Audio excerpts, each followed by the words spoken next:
the potential of work experiences, their integration, goes something like this, I think. And that is the authentic experiences of occupations and workplace practices offer rich potential for learning and adaptability.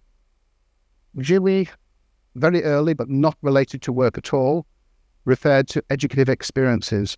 He was thinking about the kind of experiences he wanted to provide in his school laboratory in Chicago. And he wanted to provide experiences for students which were different than simply the didactic process of a teacher teaching the student. So he was interested in experiences and what kind of experiences. And that's probably relevant to a lot of what we do within work-integrated education. So the worth of this integration, as I think I've foreshadowed, is that we need to think about the contributions of the work settings as being more than sites for individuals to engage in and to rehearse and practice what they've learned in the university or the vocational college, but rather those settings make important contributions and they provide worthwhile educative experiences for securing specific kinds of outcomes. And that includes developing occupational capacities, readiness for working life, and identifying occupations, as I've mentioned.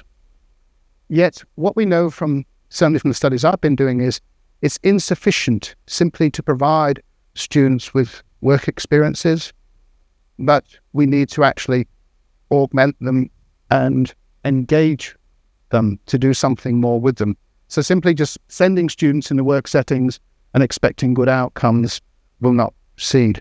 We need to do stuff to ensure that the potential of those experiences is realized. So for work-integrated education, attempts to intentionally provide and intentionally integrate these two sets of experiences and to optimize the worth of workplace experiences.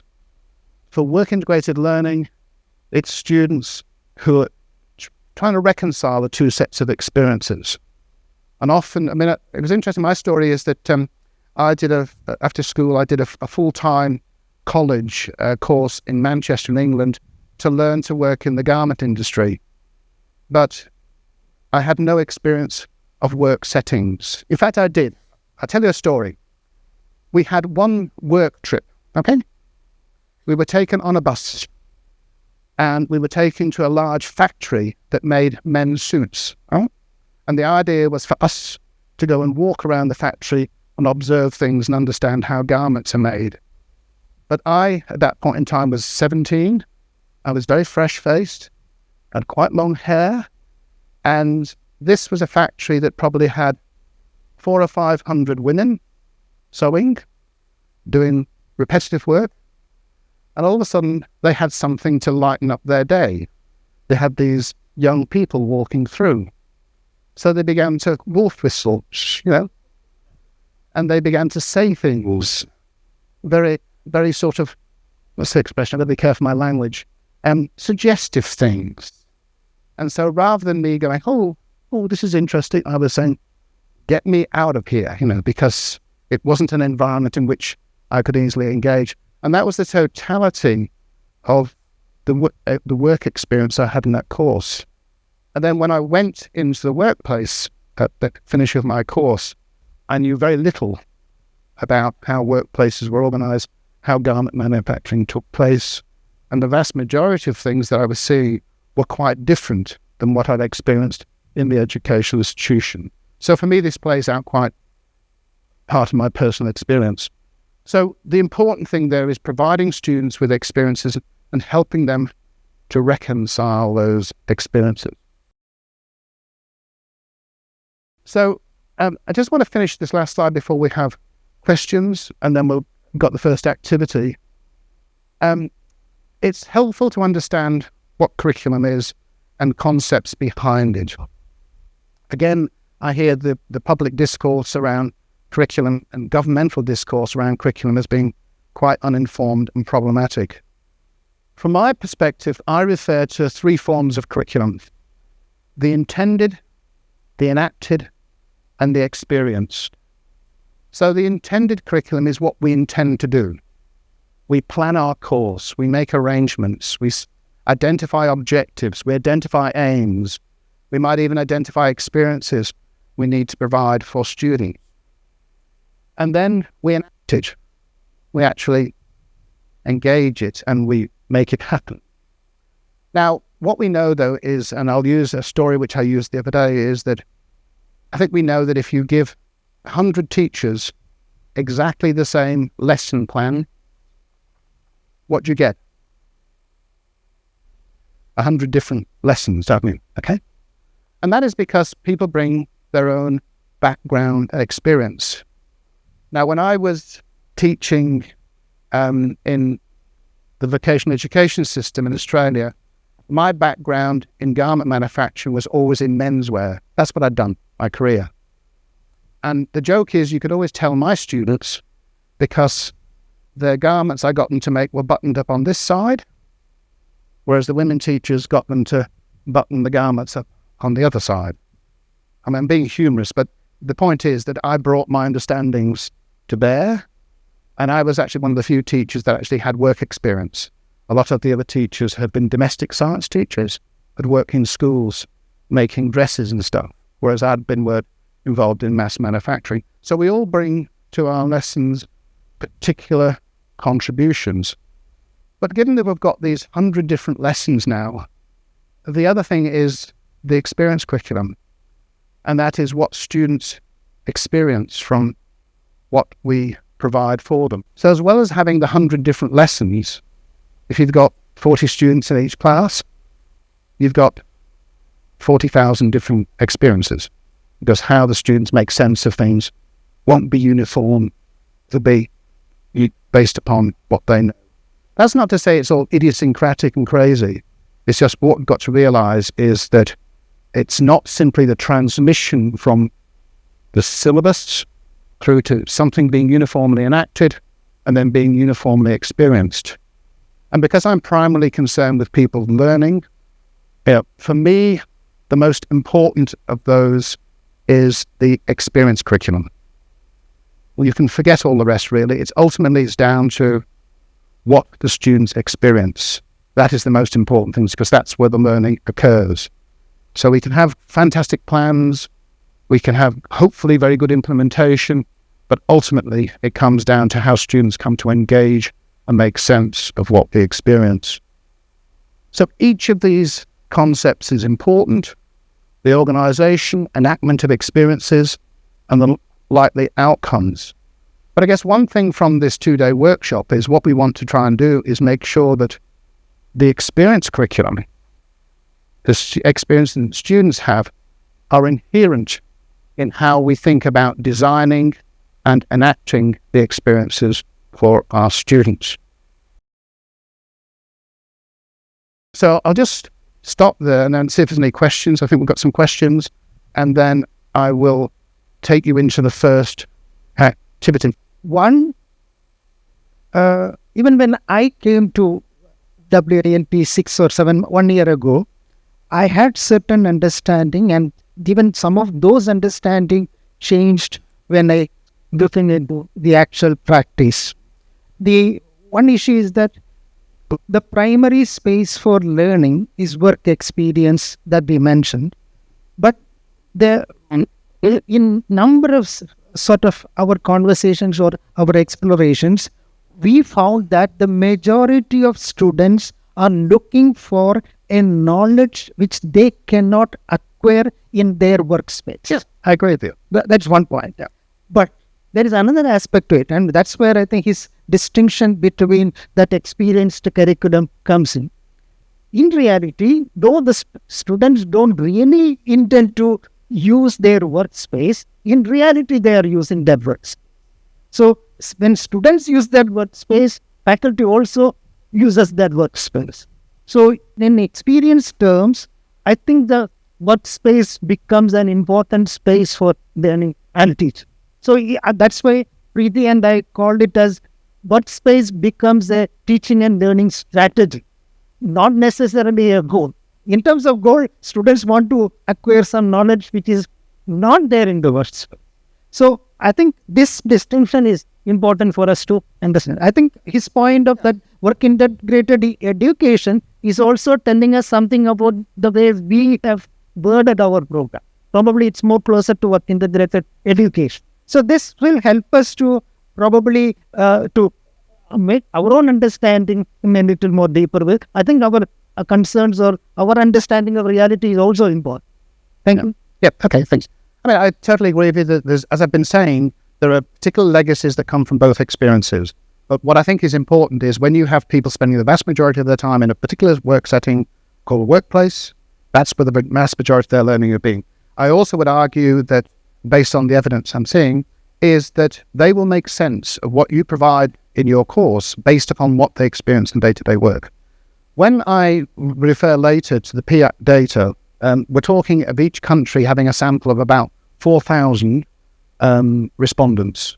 And each of those interviews was done one-on-one. And the evidence across all of those 35 countries is fairly consistent in terms of what people in the workplace refer to as the kind of activities and interactions they engage in the work settings.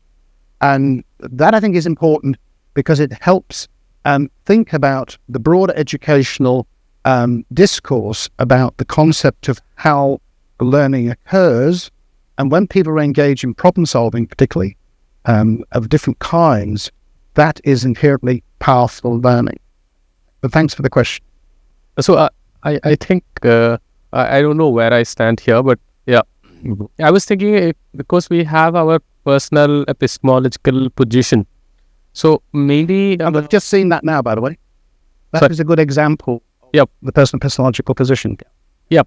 So I was thinking how much of the classroom learning and how much of experience that we have in the industry or wherever we are working, the workplace, that depends on me as a learner, right? So I can take, let's say, a little bit of this, maybe 30 from this, 70 from that, or 70 from this, 30 from that, or 50 from this, 50 from that. That's my that it becomes, it's up to me, right? Do you think that works? It works that way? Like I take from how I construct my knowledge. I mean, I won't come into the percentages because... No, I'm not saying. I'm just telling you for... But I think, yes, I think you're right. You try to make us... Effectively. But one thing I would suggest to you is that the selectivity that students engage in is likely to be directed towards their examinations, their assessments. Because the imperative is probably very different than the imperative of somebody in the workplace. But you are assuming then that the examination system is kind of driving our learning. I'm not saying that it may not be the scenario. No, I think I would strongly suggest to you that the assessment practices used are highly influential on how students engage with your curricula. I would know that if in any of the programs I've had any knowledge of in this contemporary era, if you have an activity for students which is not assessed, you're wasting your time because the students won't engage with it. As I've said to you, contemporary students in most of the countries that I engage with are time jealous. Most young people have full-time study commitment. They have to engage in paid part-time work. They have to have the practicums they engage in, etc., etc. And they also want a social life, surprisingly enough.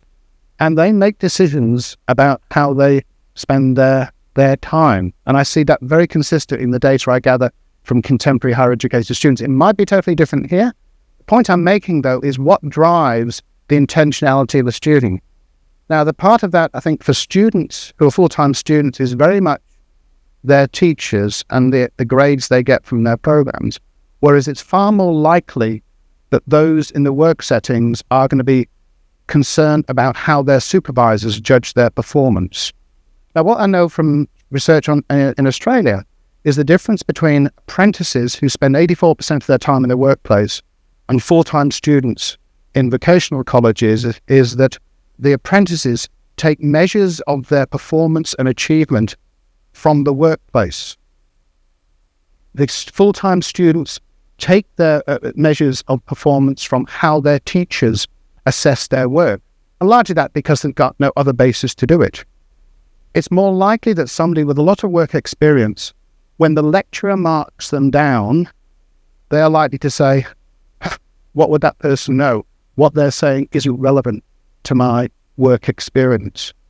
And that's very clear when you look at students engaging in two different modes, one of which is work intensive and one which is education intensive. I mean, what's fascinating, what I've learned since I've been here is that many students want to do engineering, I've been told, because it's seen as being a prestigious occupation in India. Now, that's a basis by which people are participating in engineering. It might not be because they really want to be engineers. It's just this is seen as being something which is prestigious. In Australia, an awful lot of students engage in bachelors of business. It used to be humanities, but that's not fashionable anymore. Bachelor of business. So there's decisions that people make directed towards activities that this shapes how people come to make decisions and engage in things such as their studies. The questions? There must be some. It's good we're having a conversation, by the way. No, I have an observation, just picking up on what he said and what we were discussing earlier. I think it also depends on the motivation of the student. You see, we have two modes in which we run our program. I think you probably have heard of that.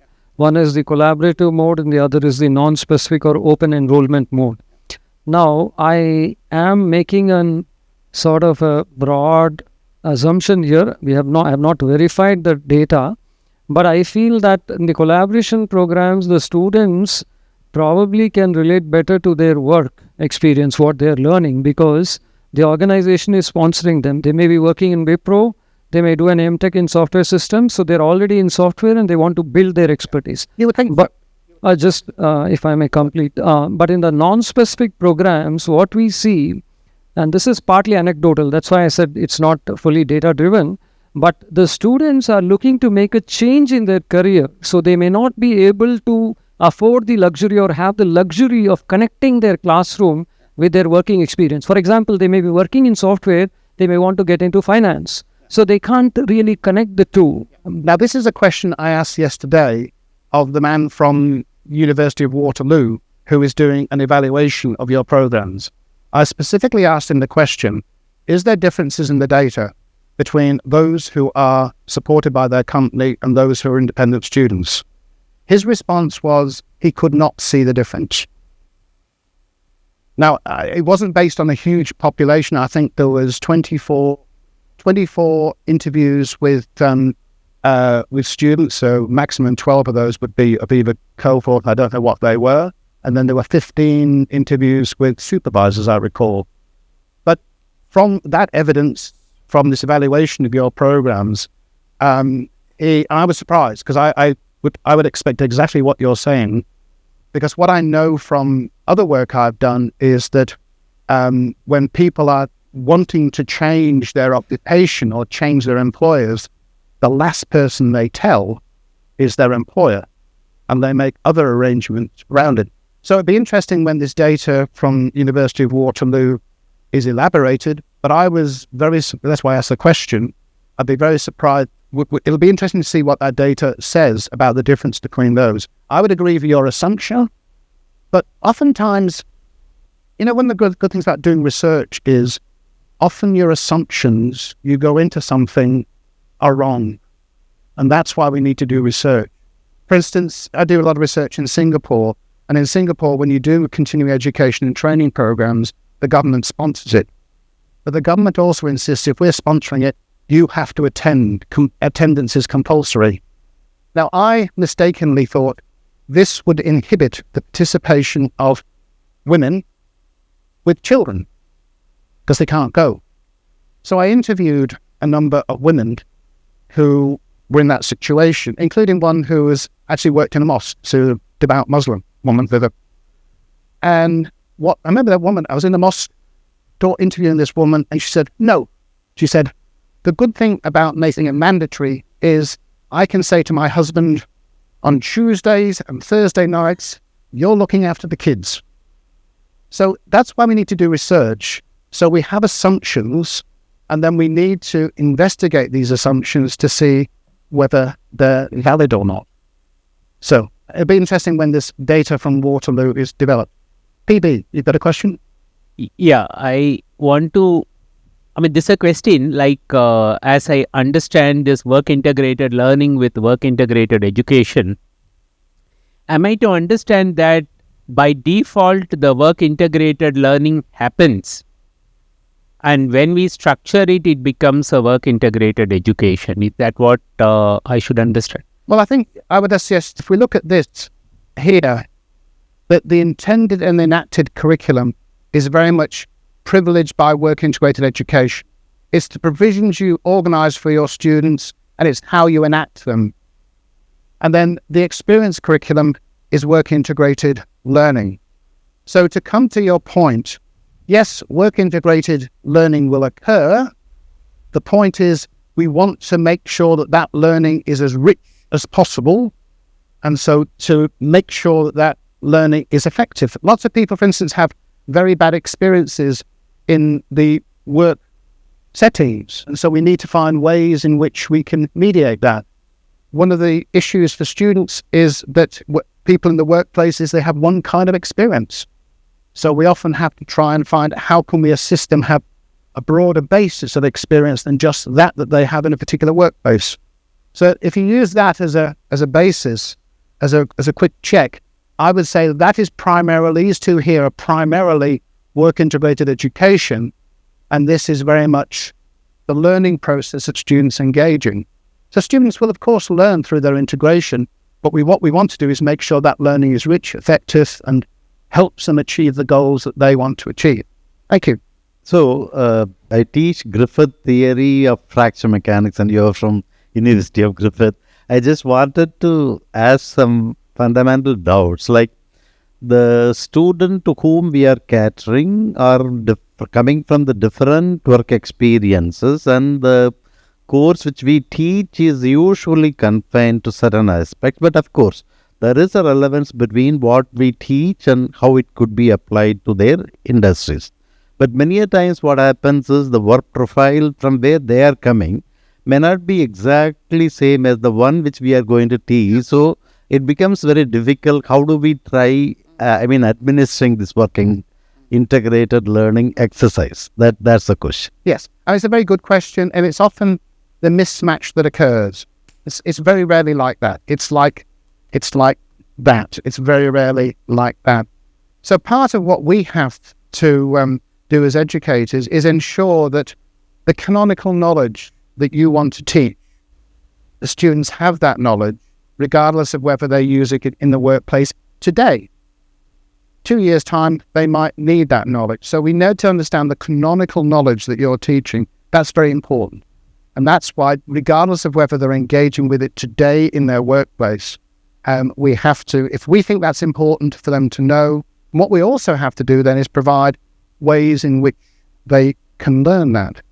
And that might be, for instance, getting students to work with other students who are engaged in applications which use that kind of knowledge. By the way, I think there's got to be a special place in heaven for teachers who teach this very difficult conceptual knowledge, by the way. The people who teach physics and stuff, there has to be a very special place in heaven for those people because it's very difficult. And that's why you need to draw upon examples, and it's very helpful if the examples are in the work setting, but if they aren't there, you have to try and find other ways to illustrate and help the students understand those difficult, abstract concepts. So yes, I think my advice would be, yes, you have to provide the students with understandings about those canonical concepts, regardless of whether they're using them. But what's your job also is to indicate the relevance of that. Why should they learn that? Because it's important for the work they're doing, not today, but maybe in the future, or in another workplace they might end up.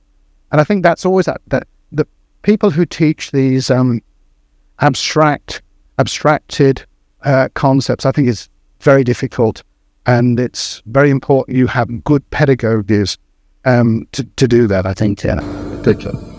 I'm trying to take this theory that actually there is since outside year old in but all right. Background is thought that all and it refers to learning of any individual, irrespective of a student or experienced professional, whosoever it is actually split into 4 quarters. Okay, so the quarter of learning comes from the typical school, the education, the teacher. So the student is typically influenced by that dimension. A quarter of learning comes from there. A quarter of learning typically comes from his or her own experiences, how he or she is experiencing the surroundings, the world, etc. Then the other quarter typically comes from the peer group with whom he is actually interacting, whether in school or workplace or wherever it is. So a quarter of learning comes from there. And the last quarter typically comes with time. So with time, as he moves along. So, I mean, now what we are trying to do, of course, during schooling, the student has typically captured, as a student, he has captured some form of a knowledge and experiences, but the remaining part, his self-reflections or the peer group learning or probably with time, whatever is the workplace-related experiences that she is experiencing. Now, as a part of our programs, I mean, I can relate that 2,000 year world statement to the current scenario as well. What we are trying to do is the remaining 75% of the learning, right? We are trying to abstract, create a generalization, create some kind of abstraction of that learning. Right? What is the common learning that students, the people are typically having at the workplace? The common learning the people are typically having, that is required to grow up in the ladder is what we are trying to create programs, right? I mean, so it is a way we are trying to understand what students or what the working professionals are typically interested and help them grow up in their career and trying to create programs around them. And that is where the formalization or what you refer to as institutionalization of the working experiences into an education program is what is contributing to the work integrated education, right? So overall, if I understand you correctly, it is more like from a learner's perspective, I can put it as work integrated learning, whereas from an institution's perspective, I'm looking at it more as a work integrated education. Yeah, I mean, the whole broad spectrum of experiences they have is what Julie would refer to as educative experiences. By the way, that stuff is fantastic what you just said. I mean, that just shows how long humans have been grappling with this issue. I've just completed a big study in Australia about learning across working life of working age adults, in which we did detailed interviews of people who are learning. And one of the key things that came in terms of adults negotiating transitions across working life, different occupations and different jobs, was surprisingly the contribution of community. Now, community, inverted commas, could be your next door neighbor, it could be your family members, could be your professional networks or whatever. And from that, we have this concept, it takes a village to raise a child. From that, what I concluded was it takes villages to raise an adult. Because what was surprising was in something like 90%, no, it wasn't quite that, of the transitions which these adults had across their working lives, it wasn't influenced wholly by education or workplace factors. It was supported by familiars, family, professional networks. And I could tell you lots of stories, by the way, if there's not time for that, how that occurs. But I think that's just shows you how long, and I think what you're saying, that's a very interesting concept. And I would never agree with the percentages, but the principle is there's a whole range of experiences that people have to learn. Some of those are very important from the educational settings, such as our colleagues here, but others are from engagement in. There's no single theory of learning for work integrated learning, but there's a lot of different theories that underpin what is the practice of work integrated education and work integrated learning. And you'll see some quite, if you can read it, Oh, you probably can. There's some quite big names sitting into that space. And all of these feed into what helps understand how we think learning occurs through work placements. Now, if you look across the terms or the names of the theories, you'll see something that is consistent. It talks about learning being social, and it talks about learning through doing or learning through practice. So you can see how these theories are particularly important in underpinning our understandings on how learning occurs. And again, the references are there, some great bedtime reading sitting in there. So if you want to get into that, there's definitely some good sources sitting in there.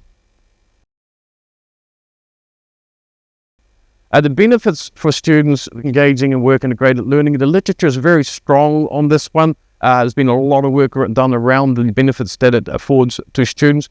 Career clarification is one of them, and we just had the example of our forensic chemist who did not want to be a forensic chemist.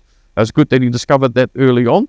Most of the time, I should say, students go on work placement and they absolutely love the experience, and it becomes a big motivator for them to carry on with the studies. And we've done a study that is showing that students who do work placements, they in the context of science and technology, it motivates them to carry on to do graduate studies, because they identify that the types of roles that they would want in the workplace, that often they are graduates of a master's program rather than the bachelor's one. So it becomes a motivator for graduate studies as well.